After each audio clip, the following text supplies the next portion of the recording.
છેલ્લા 2 દિવસ ભારે વાવાઝોડા પવન સાથે વરસેલા વરસાદને લઈને દાંતીવાડા સહિત સીપુ ડેમમાં પાણીની આવકમાં વધારો નોંધાયો છે। જ્યારે આપણે સીપુ ડેમની વાત કરી રહ્યા છીએ, બનાસકાંઠાના ડીસા, ધાનેરા, માથાવાડા સહિતના નીચાણવાળા વિસ્તારોની જીવાદોરી સમાન ગણાતો સીપુ સિંચાઈ ડેમમાં પણ પાણીની આવકમાં વધારો નોંધાયો છે। સીપુ ડેમમાં 20.85% જેટલું પાણી સ્ટોરેજ થયું છે। જેની વાત કરવામાં આવે તો સીપુ ડેમમાં 586.77 ફૂટ જેટલું હાલમાં સીપુ ડેમમાં પાણી સ્ટોરેજ છે।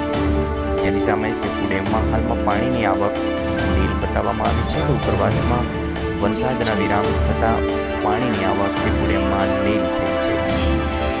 હાલમાં સીપુ ડેમની જળ સપાટી 586.77 ફૂટે પહોંચી છે, જેની ભયજનક સપાટી 611 ફૂટ છે।